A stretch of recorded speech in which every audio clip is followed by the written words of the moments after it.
السلام عليكم. في الفيديو ديال اليوم غادي نهضروا على كيفاش نوجد لا غوتريت ديالي في المغرب.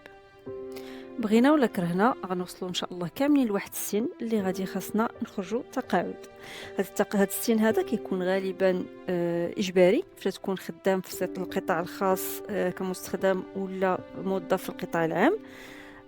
هذا السن تيكون تقريبا في ديك 60 65 سنه، ولا يقدر يكون تقاعد اختياري بالنسبه للناس اللي كيكونوا احرار بحال الطبيب بحال النوطير بحال المحامي مول الطاكسي الكتريسيان. تيوصلوا واحد الوقيته تيقول الله يجعل شي بركه، خاصني دابا نقابل راسي، نقابل حفادي، ندير داك لو بروجي دو في اللي ما قدرتش ندير فاش كنت باقي خدام كنت مشغول في حوايج وحدين اخرين. نمشي للعمره، نمشي للحج، بزاف ديال المشاريع ديال الحياه اللي نقدر ندير في هذه الوقيته. غير هو حاجه وحده، في هذه الوقيته بنادم ما كيبقاش عنده نفس الجهد ولا نفس الطاقه اللي كتكون عنده فاش يكون باقي صغير، وتيكون من الافضل انه يكون وجد لراسو الظروف الملائمه اللي غيعيش فيها داك التقاعد المريح. السؤال اللي كيتطرح، كيفاش غادي نوجد هذا التقاعد ديالي في احسن الظروف؟ هنا حاجه مهمه جدا خص بنادم يعرفها. اي نظام ديال التقاعد ما حدنا كنبداوه بكري كل ما احسن. ماشي يقول بنادم لا انا باقي صغير هادشي ديال التفكير التقاعد باقي بعيد عليا، لا، من نهار كنبداو ندخل نخدمو ولا كيولي عندنا واحد المدخول خصنا نبداو نفكروا. كاين بعض الانظمه ولا بعض الخدمات اللي كيكون عندهم التقاعد ولا الانخراط في التقاعد اجباري، وكاين شي وحدين اخرين اللي خصهم يختاروا يديروه لراسهم. خليونا نشوفوا شنو هما انظمه التقاعد اللي كاينين في المغرب. الحمد لله في المغرب عندنا بزاف ديال الاختيارات والانظمه سميتو في الانظمه ديال التقاعد. لجينا نقسموهم لجوج ديال العائلات كبار. عندنا التقاعد الاساسي والتقاعد التكميلي. ووسط التقاعد الاساسي على حسب الوضعيه ديال كل واحد كينخرط في واحد النوع ديال التقاعد. بالنسبه للناس في القطاع الخاص، المشغل كيخصو يدير لهم الانخراط في الصندوق الوطني للضمان الاجتماعي بالنسبه للتغطيه الصحيه، ولكن حتى نظام التقاعد باش هذاك المنخرط تيكوتيزي حتى في نظام التقاعد باش ان شاء الله نهار فاش كيدير 60 سنه ولا 55 سنه بالنسبه للناس اللي كيخدموا في المناجم كيقدروا يبداو ياخذوا التقاعد ديالهم.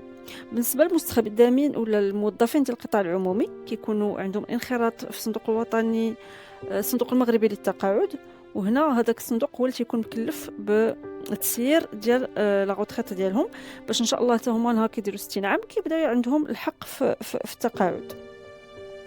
بالنسبه للناس اللي كيكونوا عندهم خدمه حره، هذوك الناس عندهم الحق حتى هما من 2021 هذه القضيه تعممات اكثر انهم يمشيو لراسهم يتقيدوا في الصندوق الوطني للضمان الاجتماعي ويبداو يبنيو ولا هذاك التقاعد ديالهم يوجدوه باش حتى هما نهار ان شاء الله يوصلوا 60 سنه يقدروا يبداو ياخذوا اون غوتريت.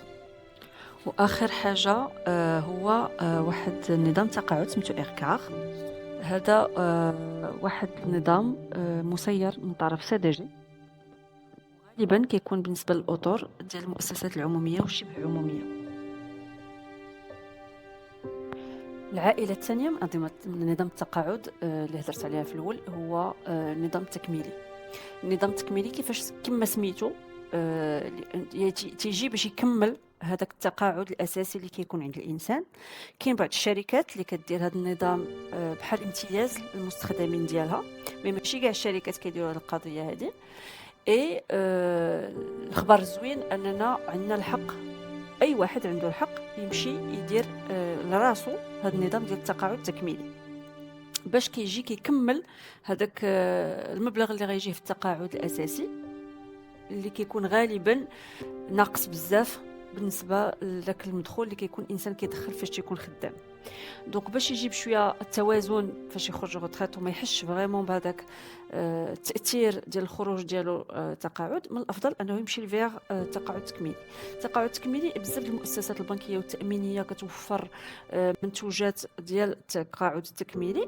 في الاخر ديال هاد لا فيديو غادي نخلي لكم لو ديتاي ديال كاع السميات وكاع البنكات وكاع المؤسسات التامينيه تقريبا اللي كيديروا يعطيو تيديروا هاد النوع ديال التقاعد، بالاضافه الى سي ام ار لا كاس انتربروفيسيونيل ماروكان دو روتريت اللي حتى هي حلات الباب ريسامون باش الانسان يقدر يمشي يدير تقاعد تكميلي عندها.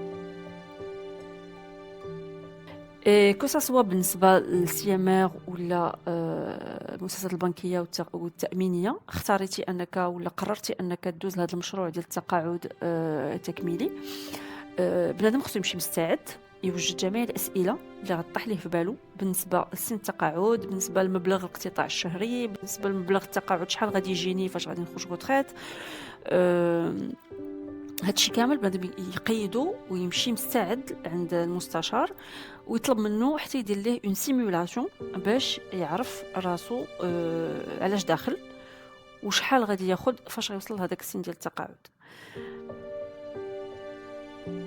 المهم من هادشي كامل هو اننا ناخذ الوقت باش ناخذ المعلومات الاساسيه ونقرروا من دابا وقتاش بغينا نخرجوا تقاعد وكيفاش كنشوفوا راسنا في هذه الوقيته ديال التقاعد.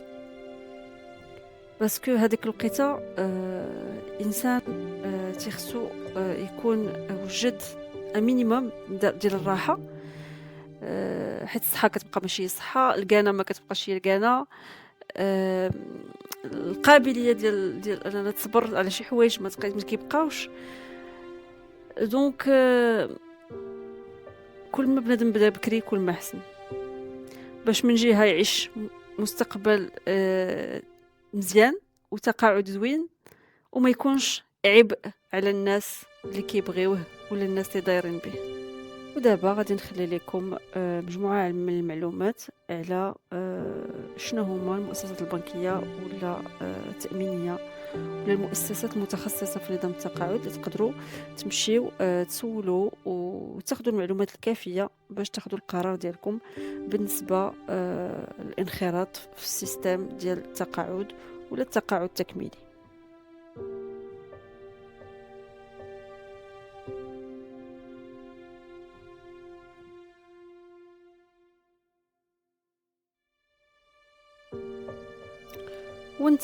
وانتي اش بان لكم؟ اش من نظام ديال التقاعد تبغي تقيد فيه؟ وبلا ما نوصيكم لا عجبكم المحتوى ديال القناه ديروا لايك سبسكرايب باش تعاونونا نوصلوا لاكبر عدد من الناس. نشوفكم قريب ان شاء الله. نهاركم مبروك.